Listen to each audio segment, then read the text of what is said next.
Office મારી દેશી નથી એમાં એસી ઈ તો કેવી ગજબ જેવી વાત છે દેશી ઓફિસ બનાવી મારે હવે રોજ ઓફિસમાં બેહવાનું એમાં એવું છે કોક અજાણ્યો માણસ વાડીએ આવે તો એને એમ લાગતું હું શેઠ છું અને ભોળા દાદા નોકર છે હવે બધાને ખબર પડી જાહે ભોળા દાદા શેઠ છે ખબર તો પડી જાય ને હું ઓફિસમાં બેઠો હોઉં એટલે તો તમારી હાટુ ઓફિસ બનાવી હા શેઠ જમવાનું અહીંયા બનાવવું છે કે તૈયાર મગાવવું છે ના રે ના જમવાનું થોડું તૈયાર લાવવાનું હોય અહીંયા જ બનાવવાનું હોય ને પણ હું જમવાનું બનાવવા જઈશ અને કોક આવશે તો તમે તો ઓફિસમાં બેઠા હશો ખબર કેમ પડશે ઈ હાસુ તો લાવો પૈસા જમવાનું તૈયાર લઈ આવું પણ લ્યા તું જમવાનું તૈયાર લેવા જાય અને અહીંયા કોક આવશે તો હા ઈ હાસુ એ કેવો આવે છે ઓફિસના દરવાજા બંધ કર એ હારો કેમ મજા એકલો બેઠો ભોળાભાઈ ક્યાં ગયા એ ભોળા દાદા ઓફિસમાં બેઠા ક્યાં ઓફિસમાં બેઠા આ તમને ઓફિસ ના દેખાતી હે ઓફિસ છે મને એમ કે કૂતરાને બેહવા બખોલ બનાવી હશે એ કોને કે કૂતરો હું અહીંયા ઓફિસમાં બેઠો હવે આવી થોડી ઓફિસ હોય ઓફિસ તો કાસની હોય પણ અમે દેશી ઓફિસ બનાવી શું કામ એ ભોળા દાદા શેઠ લાગે ને એટલે શેઠ નથી લાગતો હરખ ફદુડો લાગે એ હરખ ફદુડો નો કેતો તું છે હરખ ફદુડો ભોળા દાદા આપણે ઓફિસ બનાવી ને ઈ કેહા કાકાને ગમતું ના હાસી વાત છે એને ઈર્ષ્યા થાય હે ઓ બાપા ઓય બાપા પણ મને હું કામ ઢોલ મારો તો પણ એને ઓફિસનો દરવાજો બંધ કરી દીધો ભોળા દાદા કેહા કાકા મને ઢોલું મારે તમે કઈ નહીં બોલતા પણ તું હું કામ બીવે હું અહીંયા બેઠો આ તો બોલ લે હવે ના રે ના મારે કાઈ બોલવું ના તમે ઢોલું મારો તો પણ એટલા બધા કાલા હું કાઢો કાલા તો તું કાઢે કાલ્યા હા ઓય બાપા પાછો બોલ્યો એ મારા માણાનો ધોળ નો મારતો તો પણ એટલો બધો હરખ ફદુડો હું થા તે ખાટલામાં ઓફિસ બનાવીને બેઠો તું હું મોટો બિઝનેસમેન છો તે તું ક્યાં મોટો બિઝનેસમેન છો પણ મેં ક્યાં તારી જેમ ઓફિસ બનાવી ઈ તો ટેલેન્ટ હોવું જોઈએ ઊભો રહેતો તું હે ઓફિસના દરવાજા બંધ કર હું નીકળું ને એટલે કઈ બોલવાનું નહીં હે ક્યાં હોઈ ગયો ઓ બાપા હે તું ગામમાં નથી ગયો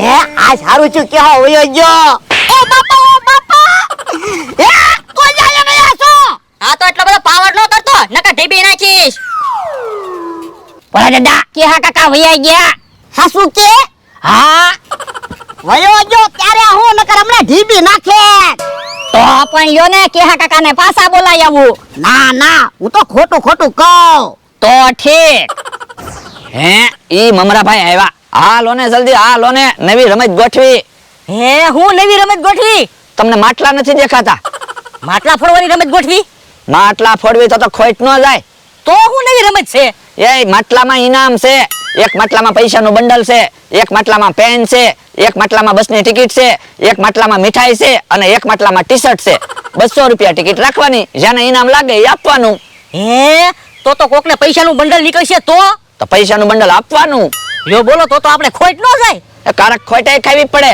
હા ઈ હાસુ અને કોકને ઇનામમાં પેન લાગી હોય તો પેન કેટલાની આવે 10 રૂપિયાની આ તો ફાયદો ન થાય હા ઈ હાસુ તો આ પછી હે ઈ આમ કેહા કાકા આવે પણ એની પાસે પૈસા હશે પૂછી તો જોવી એ હારું હે આયા કેમ માટલા ગોઠવા એ માટલા નથી ગોઠવા રમત છે શું રમત છે 200 રૂપિયા આપો અને નસીબ અજમાવો એટલે એ બધા માટલામાં જુદી જુદી વસ્તુ છે એક માટલામાં પેન છે એક માટલામાં પૈસાનું બંડલ છે એક માટલામાં મીઠાઈ છે એક માટલામાં બસની ટિકિટ છે અને એક માટલામાં ટી-શર્ટ છે તમારા ભાગ્યમાં જે વસ્તુ હશે એ આવશે ના રે ના મારી પાસે તો મૂળ 200 રૂપિયા જ છે પણ 200 રૂપિયા આપો તમારે પૈસાનું બંડલ નીકળશે તો તમે પૈસા વાળા બની જાઓ હા ઈ હાસુ અલે 200 રૂપિયા તો બોલો કયું માટલું જોવે તમારે બીજું ઉપરથી બીજું કે નીચેથી બીજું ઉપરથી બીજું લ્યો કે કાકા તમારી હાથે જ લઈ લ્યો જે હોય હે પેન લાગી જો બોલો કેહા કાકાને ઇનામમાં પેન લાગી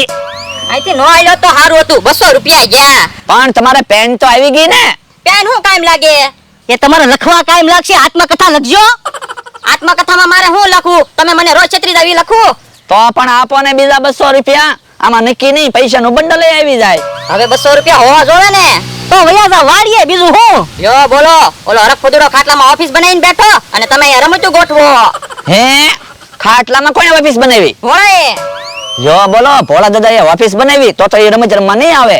તો લ્યો ને ભોળા દાદાને હું બોલાવતા હું અને ઓફિસ જોતા હું એ હારું ભોળા દાદા રમત રમવા આવે તો હારું.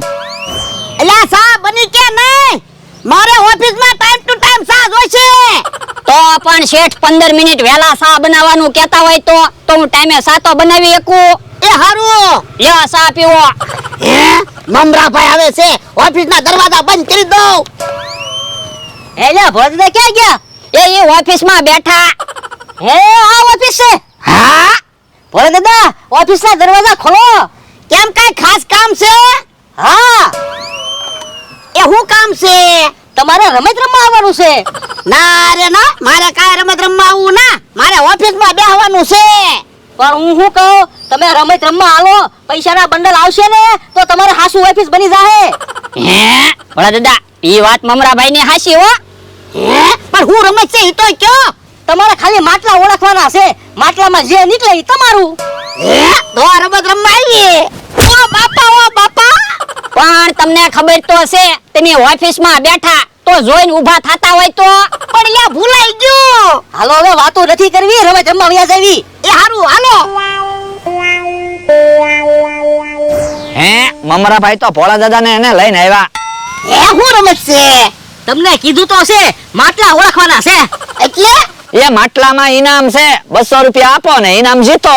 પણ હું ઇનામ છે ઈ તો કયો. જવો એક માટલામાં બસની ટિકિટ છે, એક માટલામાં પેન છે, એક માટલામાં મીઠાઈ છે, એક માટલામાં ટી શર્ટ છે અને એક માટલામાં પૈસાનું બંડલ છે. હે તો લ્યો 200 રૂપિયા. બોલો તમારે કયું માટલું જોવે છે? એ ત્રીજું માટલું. લઈ લ્યો. હે માટલામાં તો ટી શર્ટ છે હું. લ્યો બોલો તમારા ઇનામમાં ટી શર્ટ લઈ ગયું. પણ હું ક્યાં ટી શર્ટ પહેરું? પણ તમારો માણસ તો ટી શર્ટ પહેરે છે એને આપી દો. એ હારું. હાલો તો હજી 200 રૂપિયા આપો ને ઇનામ જીતો. હાલે હવે તું પૈસા આપ. પણ મારે થોડા પૈસા આપવાના હોય. તમે ઓફિસમાં બેહો છો, તમે શેઠ કહેવાય, તમારે પૈસા આપવાના હોય. એ હારું અલ્યો. બોલો કયું માટલું જોવે છે? એ ત્રીજું.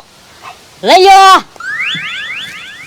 હે આ માટલામાં તો ચોકલેટ છે. હે ભોળા દાદાને તો મીઠાઈ લાગી હું. હવે મીઠાઈ ક્યાં છે? ચોકલેટ છે. પણ ચોકલેટ નહીં, તે મીઠાઈ જ કહેવાય. ચોકલેટ ને થોડી મીઠાઈ કહેવાય, ચોકલેટ ને ચોકલેટ કહેવાય. મીઠાઈ કેવી હોય? ગળી ચોકલેટ કેવી હોય? ગળી. હા તો મીઠાઈ જ કહેવાય. તમે મને ભોળા દાદા કયો કે મારા માણાને ભોળા દાદા કયો? તમે ભોળા દાદા છો તો તમને જ ભોળા દાદા કહેવાનું હોય ને. તો પછી ચોકલેટ ને ચોકલેટ જ કહેવાય. હવે ઈ વાત જવા જો, આપણે ઇનામ જીતો. પૈસાનું બંડલ હજી બાકી છે. એ લ્યો 200 રૂપિયા. બોલો કયું માટલું? એ પેલું માટલું. લઈ લો. હે આમાં તો પેન છે. એ 200 રૂપિયામાં પેન. હા એન હવે ઓફિસમાં બેઠા બેઠા એન સહી કર્યા કરજો. લ્યો બોલો 600 રૂપિયા ગયા. પણ ભોળા દાદા હવે બે માટલા છે, હજી ટિકિટ લ્યો, કદાચ પૈસાનું બંડલ આવી જાય. એ હારું અલ્યો 200 રૂપિયા. બોલો કયું માટલું જોવે છે? એ પેલું માટલું. લઈ લો. હે આમાં તો બસની ટિકિટ છે. જો બોલો બસની ટિકિટ ઇનામમાં લાગી. પણ આમાં તો કોકે મુસાફરી કરેલી છે એવી ટિકિટ છે. એ હું ને બકુલભાઈ બે ભાવનગર ગયા તા ને બસમાં, એની ટિકિટ છે. તો પછી એની ટિકિટ માટલામાં હું કામ મૂકી? મેં કીધું બસની ટિકિટ કોકના ઇનામમાં લાગે ને. છેતરવાના ધંધા કરે. હાલ આપણે રમત નથી રમવું, વાડીએ વયા જાવી. પણ હવે એક જ માટલું છે, હવે તો એમાં પૈસાનું બંડલ જ છે. એટલે હાસુ અલ્યો 200 રૂપિયા. બોલો હવે કયું માટલું જોવે? હવે એકાદ માટલું વધ્યું તો એ માટલું લઈ લેવી. એ હારું. હે ભોળા દાદા પૈસાનું બંડલ આવી ગયો. હવે બંડલ ક્યાં છે? 10 ની 5 નોટું છે. પણ 10 ની 5 નોટોનું બંડલ છે તો પૈસાનું બંડલ જ કહેવાય ને. યો બોલો અમને તો એમ હતું 10,000 15,000 નું બંડલ હશે. હવે એટલા બધા પૈસા થોડા મૂકવાના હોય.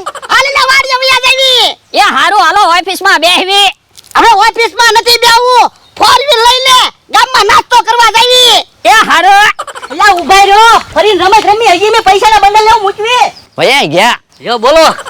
હે મમરાભાઈ ઈવડા ઈ 4 વ્હીલ ક્યારે લાવ્યા? મેં કઈ ફોર વ્હીલ જોઈ નથી. તો ભોળા દાદા તો કહેતા હતા ને 4 વ્હીલ લઈને ગામમાં નાસ્તો કરવા જાવી. મને ખબર.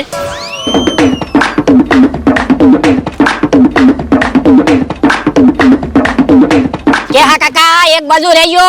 હે આ બધું શું છે? એ જોવો ને શેઠ કે ગામમાં નાસ્તો કરવા જાવું છે તો 4 વ્હીલ લઈને ગામમાં નાસ્તો કરવા જાવી. ક્યાં છે 4 વ્હીલ? આ તને 4 વ્હીલ નથી દેખાતી? હે ઓ બાપા આટલા બધા હરખ ફદુડા હું થાવ તમે મને ગાંડો કરી દેહો. કેમ? તો હું તમને વાડીએ તો શરમ નથી લાગતી પણ આવી રીતે ગામમાં જાશો તોય તમને શરમ નહીં લાગે. એમાં શરમ છે ની.